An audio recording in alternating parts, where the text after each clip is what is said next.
Hello everyone, welcome to MChem World. আজি আমি some basic concept of chemistry তৃতীয়টো খণ্ডত আলোচনা কৰিম যে পৰমাণুৰ পাৰমাণবিক ভৰ কাক বোলে। পৰমাণু এটাৰ পাৰমাণবিক ভৰ বুলিলে আমি সাধাৰণতে কি বুজো। দ্বিতীয়তে আমি আলোচনা কৰিম পৰমাণু এটাৰ পাৰমাণবিক ভৰ যদি আমি জুখিব খোজো তেন্তে পৰমাণু এটাৰ পাৰমাণবিক ভৰটো আমি কি এককত জুখিম সেই বিষয়ে আলোচনা কৰিম। তৃতীয়তে আমি আলোচনা কৰিম যে যিকোনো যৌগৰ অণু এটাৰ আণবিক ভৰ কেনেদৰে নিৰ্ধাৰণ কৰা হয় আৰু আণবিক ভৰ কাক বোলে। আৰু চতুৰ্থতে আমি আলোচনা কৰিম যে মলাৰ ভৰ কাক বোলে। তো আহক তেন্তে আমি প্ৰথম যোনটো আমাৰ টপিক আছে সেইটো লৈ যাওঁ। প্ৰথমতে আমি আলোচনা কৰিম কাৰ বিষয়ে। প্ৰথমতে আমি আলোচনা কৰিম পাৰমাণবিক ভৰ, যে পৰমাণু এটাৰ পাৰমাণবিক ভৰ কাক বোলে। পদাৰ্থৰ পৰমাণু এটাৰ পাৰমাণবিক ভৰটো বুজাৰ আগতে আমি কিছুমান সৰু সৰু কথাটো আমাৰ খুবেই জনা প্ৰয়োজন। তাৰ ভিতৰত মই এটা তোমালোকক বুজাবলৈ চেষ্টা কৰিম যে যিকোনো বস্তু এটাৰ ভৰ বুলিলে কি বুজো আমি, যে ভৰ বুলিলে কি বুজা। কোনোবাই যদি আমাক কোৱেশ্চন সোধে যে কোৱাচোন যে ভৰ কি, তেনেহ'লে আমাৰ সহজ সৰল এনচাৰটো হ'ব লাগে কি যে ভৰ হ'ল যিকোনো পদাৰ্থ এটাত থকা ভৰ কি, ভৰ হ'ল যিকোনো বস্তু এটাত থকা পদাৰ্থৰ পৰিমাণ।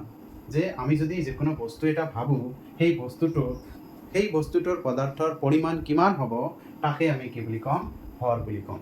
উদাহৰণস্বৰূপে মই যদি তোমালোকক কওঁ যে ইয়াতে এটা শিলগুটি আছে, এইটো ডাঙৰ শিলগুটি, আৰু ইয়াতে এটা শিলগুটি আছে, এইটো সৰু শিলগুটি, এইটোও শিলগুটি। কিন্তু মই যদি তোমাক সোধোঁ যে ডাঙৰ শিলগুটিটোৰ ভৰ বেছি নে সৰু শিলগুটিটোৰ ভৰ বেছি, তেনেহ'লে তোমালোকে কি ক'বা যে ছাৰ ডাঙৰ শিলগুটিটোৰ ভৰ কি বেছি।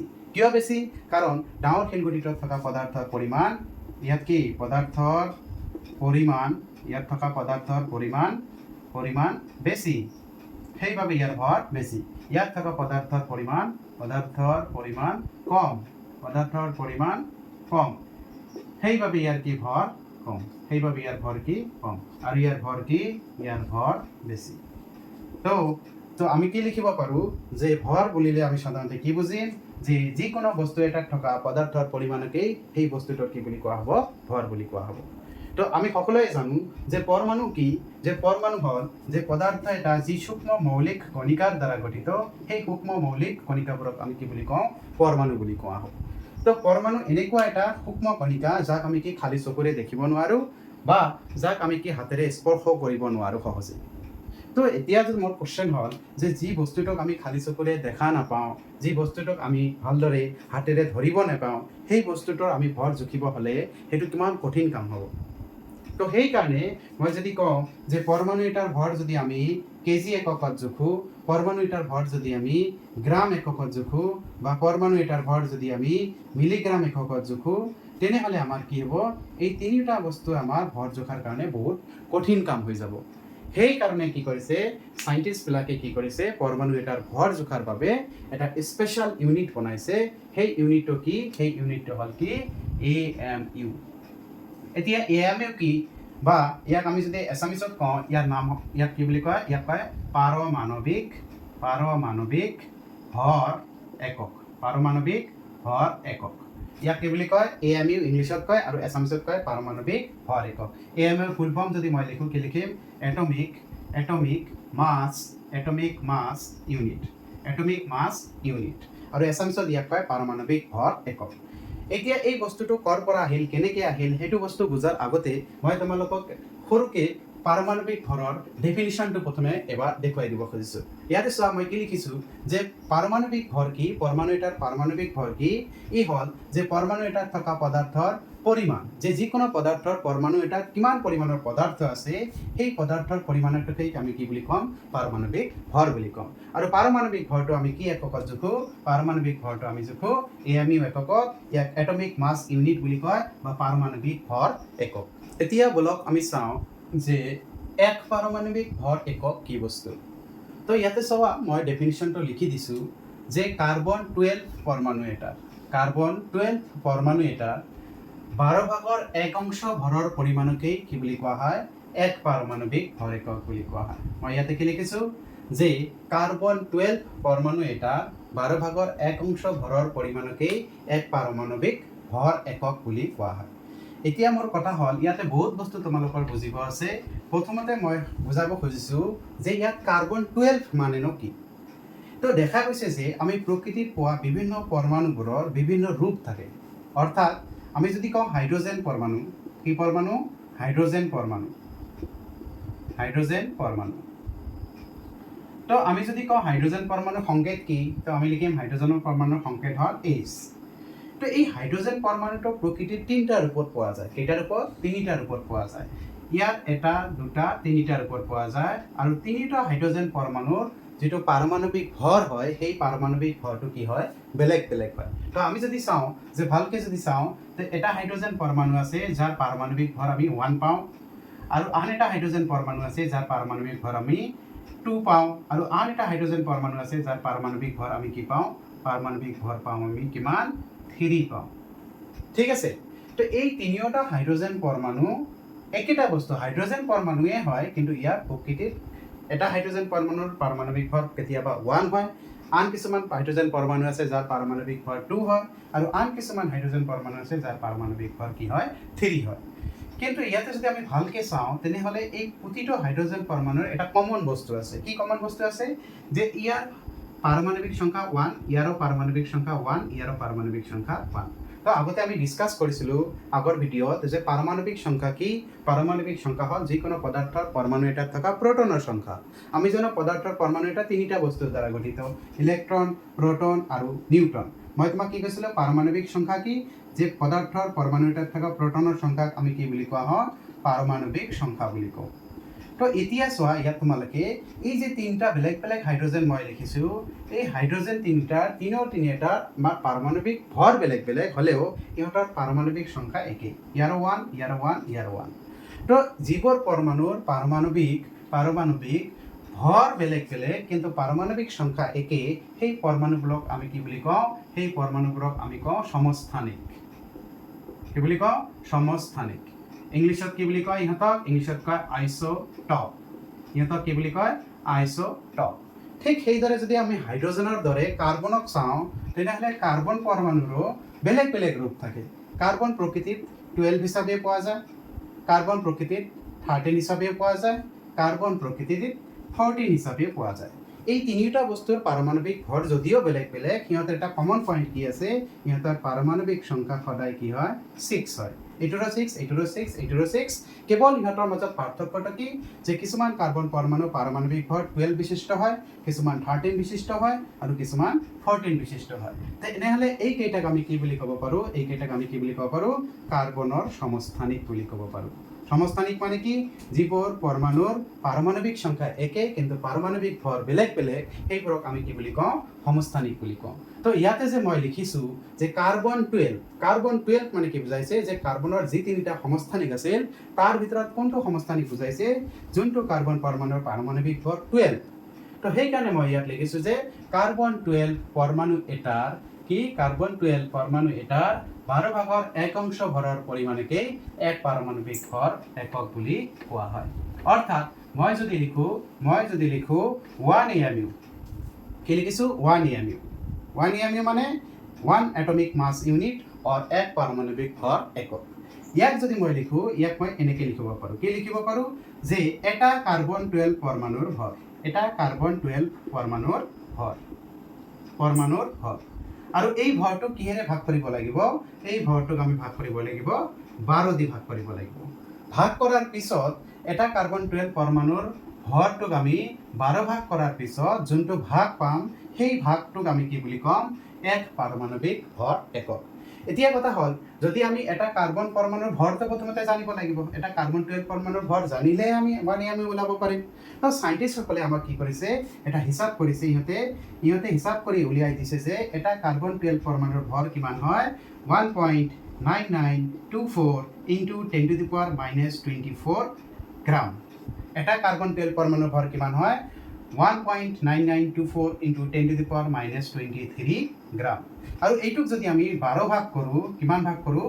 12 ভাগ কৰোঁ, তেনেহ'লে আমি কিমান পাম? এইটো আমি পাওঁ 1.67 × 10⁻⁻24 গ্ৰাম।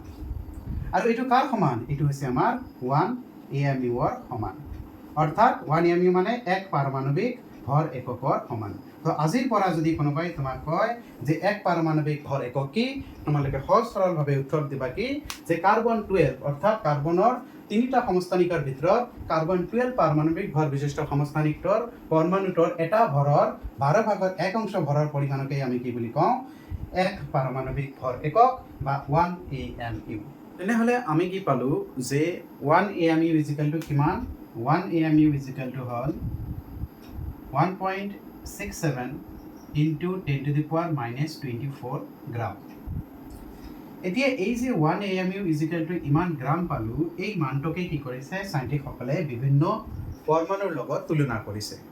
উদাহৰণস্বৰূপে মই যদি কওঁ, চাইণ্টিষ্টসকলে ইয়াক হাইড্ৰজেন পৰমাণুৰ লগত যেতিয়া তুলনা কৰিছিল, তেতিয়া ইহঁতে দেখিছিল কি যে হাইড্ৰজেন পৰমাণুৰ পাৰমাণৱিক ভৰ কিমান হয়, 1 AMU হয়। ঠিক সেইদৰে যেতিয়া ইহঁতে হিলিয়ামৰ পৰমাণুক তুলনা কৰিছিল AMU এককৰ লগত, তেতিয়া দেখিছিল যে ইহঁতে হিলিয়ামৰ পাৰমাণৱিক ভৰ কিমান পায়, 4 AMU পায়। ঠিক আছে, এনেদৰে ইহঁতে বিভিন্ন পৰমাণু যেনে আমাৰ কি ছডিয়াম, পটাছিয়াম, অক্সিজেন, ছালফাৰ, তাৰপিছত ক্লৰিন, এই পৰমাণুবিলাকৰ আমি মানে সিহঁতে বিভিন্ন তোমাৰ পৰমাণুবিলাকক সিহঁতে কি কৰিছে, এই 1 AMU এককৰ লগত তুলনা কৰি বিভিন্ন মান পাইছে। যেনেদৰে হাইড্ৰজেনৰ কাৰণে 1 পাইছে, হিলিয়ামৰ কাৰণে 4 পাইছে, ঠিক সেইদৰে ছডিয়ামৰ কাৰণে 23 AMU পাইছে, ঠিক সেইদৰে পটাছিয়ামৰ কাৰণে 39 AMU পাইছে, ঠিক সেইদৰে অক্সিজেনৰ কাৰণে 16 AMU পাইছে, ছালফাৰৰ কাৰণে 32 AMU পাইছে, ক্লৰিনৰ কাৰণে 35.5 AMU পাইছে। এনেদৰে ইহঁতে এই AMUৰ লগত তুলনা কৰি বিভিন্ন ধৰণৰ পৰমাণুবোৰৰ পাৰমাণৱিক ভৰ নিৰ্ণয় কৰিছে। ঠিক আছে, এই যে পৰমাণুবিলাকৰ পাৰমাণৱিক ভৰ যে ইয়াত AMU এককত লিখা হৈছে, এই বস্তুটো কিছুমান কিতাপত ইউ বুলিও লিখা থাকে। ইউ আৰু AMU বস্তুটো একেটাই, জাষ্ট খালি ইয়াৰ নোটেশ্যনটো বেলেগ বেলেগ আছে। কোনোবাই ইয়াক AMU বুলি কৈছে আৰু কোনোবাই ইয়াক ইউ বুলি কৈছে। ইয়াত ইউ মানে কি বুজায়, ইউৰ ফুল ফৰ্ম হ'ল ইউনিফাইড মাছ। কি বুলি কয়, ইউনিফাইড মাছ। 1 ইউনিফাইড মাছ যিমান হ'ব 1 AMU সিমানেই হ'ব। তো ঠিক আছে, তেনেহ'লে তোমালোকে বুজি পালা যে পৰমাণু এটাৰ পাৰমাণৱিক ভৰ আচলতে আহিল ক'ৰ পৰা। চিম্পল এটা কনচেপ্ট। ইহঁতে প্ৰথমতে এটা কাৰ্বন 12 পৰমাণুৰ ভৰ ওলাইছে আৰু এইটো 12 ভাগ কৰিছে, 12 ভাগ কৰাৰ পিছত যিটো মান পাইছে সেইটোৰ নাম দিছে কি 1 AMU, আৰু এইটো কিমান আছে 1.67 into 10 to the power minus 24 গ্ৰাম। আৰু এই গ্ৰামটোক, এই মানটোক ইহঁতে বিভিন্ন পৰমাণুৰ লগত তুলনা কৰি বিভিন্ন পৰমাণুৰ পাৰমাণৱিক ভৰবোৰ উলিয়াইছে। এতিয়া আমি চাম যে অণু এটাৰ আণৱিক ভৰ কাক বোলে।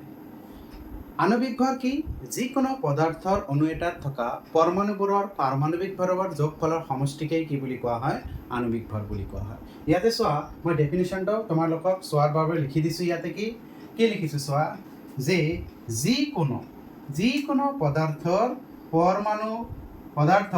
অণু এটাত থকা পৰমাণুবোৰৰ পাৰমাণৱিক ভৰৰ যোগফলকেই কি বুলি কোৱা হয়, আণৱিক ভৰ বোলা হয়। উদাহৰণস্বৰূপে মই চোৱা, তোমালোকে ইয়াত লিখিছোঁ যে পানীৰ অণু সংকেত কি H2O, আমি সকলোৱে জানো, হয় দিয়া।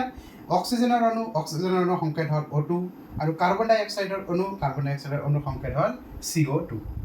এতিয়া যদি আমি জানো যে এটা হাইড্ৰজেন পৰমাণুৰ পাৰমাণৱিক ভৰ কিমান, 1 AMU, অলপ আগতে মই তোমালোকক পাইছিলোঁ। তাৰপিছত এটা অক্সিজেন পৰমাণুৰ পাৰমাণৱিক ভৰ কিমান, আমি জানো 16 AMU। এটা কাৰ্বন পৰমাণুৰ পাৰমাণৱিক ভৰ কিমান, আমি জানো 12 AMU। এতিয়া যদি কওঁ যে এটা পানীৰ অণুৰ আণৱিক ভৰ কিমান, তেনেহ'লে আমি কম ইয়াত কেইটা হাইড্ৰজেন আছে, 2টা।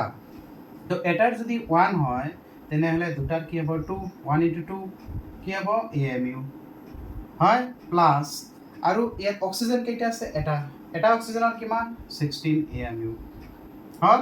তেনেহ'লে আমি পানীৰ অণুৰ ভৰ কিমান পাম, 16 আৰু 2 টোটাল 18 AMU হ'ল।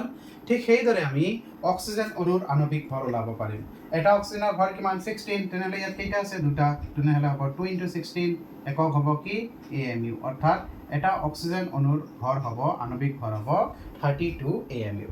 ঠিক সেইদৰে আমি কাৰ ভৰ আণৱিক ভৰ ওলাব পাৰোঁ কাৰ্বন ডাই অক্সাইড অণুৰ আণৱিক ভৰ ইয়াত কাৰ্বন ডাই অক্সাইড আছে কাৰ্বনৰ পাৰমাণৱিক ভৰ কিমান 12 তো আমি লিখিম 12 প্লাছ ইয়াত কেইটা অক্সিজেন আছে কাৰ্বন ডাই অক্সাইডৰ অণু দুটা তো এটাৰ যদি 16 হয় তেনেহ'লে দুটাৰ কিমান হ'ব 2 × 16 হ'ব ঠিক আছে তেনেহ'লে কিমান পাম আমি পাম যে 12 প্লাছ 32 কি একক পাম এএমইউ একক পাম টোটাল কিমান হ'ব টোটাল হ'ব আমাৰ 2 আৰু 2 4 3 আৰু 1 4 44 AMU ঠিক আছে তো এইদৰে আমি যিকোনো পদাৰ্থৰ অণু এটাৰ আণৱিক ভৰ ওলাব পাৰোঁ এতিয়া চোৱা তোমালোকে মই ইয়াত এখন তালিকা বনাইছোঁ আৰু এই তালিকাখনত বিভিন্ন পৰমাণুৰ নাম লিখিছোঁ আৰু লগতে ইহঁতৰ সংকেত লিখিছোঁ আৰু সংকেতৰ লগতে প্ৰতিটো পৰমাণুৰ পাৰমাণৱিক ভৰ কিমান সেইটোও লিখিছোঁ ইয়াতে চোৱা হাইড্ৰজেন লিখিছোঁ হাইড্ৰজেনৰ পাৰমাণৱিক ভৰ কিমান 1 AMU তাৰপিছত মই কি লিখিছোঁ হিলিয়ামৰ পাৰমাণৱিক ভৰ 4 AMU তাৰপিছত লিখিছোঁ লিথিয়ামৰ কিমান লিথিয়ামৰ হ'ল 7 AMU তাৰপিছত বেৰিলিয়ামৰ কিমান বেৰিলিয়ামৰ হ'ল আমাৰ 9 AMU কিমান 9 AMU তাৰপিছত ইয়াত কি লিখিছোঁ বৰণৰ কিমান বৰণৰ হ'ল 11 AMU তাৰপিছত কাৰ্বন কিমান 12 AMU এনেদৰে আমি লিখি আপ টু সোডিয়ামলৈকে লিখিছোঁ মই চোৱা সোডিয়ামৰ কিমান সোডিয়ামৰ হ'ল 23 AMU এনেদৰে তোমালোকে হাইড্ৰজেনৰ পৰা ষ্টাৰ্ট কৰি আপ টু ক্লাছ 9ৰ বাবে কমসে কম হাইড্ৰজেনৰ পৰা আপ টু আমাৰ কিমানলৈ দৰকাৰ হ'ব কেলছিয়ামলৈ দৰকাৰ হ'ব খুব দৰকাৰী বস্তু এইবাৰ মুখস্থ কৰিবই লাগিব এতিয়া আমি চাম যোনটো লাষ্ট মই কৈছিলোঁ যে আজিৰ ক্লাছত আমি যিকেইটা টপিকছ পঢ়িম সেইটো লাষ্ট পৰ্যায়লৈ পাইছোঁ আহি আমি সেইটো কি সেইটো আছিল এটা যে মলাৰ ভৰ সেইটো আছিল কি যে মলাৰ ভৰ কাক বোলে তো আজি জাস্ট মই ডেফিনিশ্যনটো লিখি থৈ দিম কাৰণ ভিডিঅ'টো বহুত দীঘলীয়া হৈ যাব নেক্সট ক্লাছত মই ইয়াৰ পৰা কন্টিনিউ কৰিম জাস্ট খালি তোমালোকক আজি মই ডেফিনিশ্যনটো লিখি দিম যে মলাৰ ভৰ কাক বোলে মলাৰ ভৰ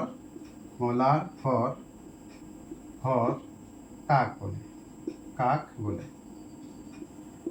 তো মলাৰ ভৰ হ'ল কি যে যিকোনো পদাৰ্থ এটাৰ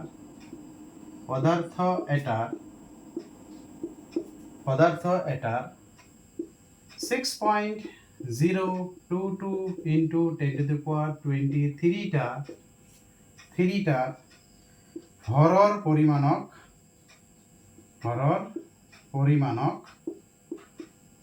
মলাৰ ভৰ বোলে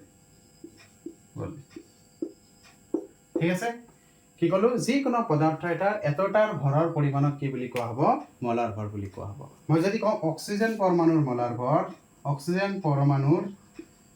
মলাৰ ভৰ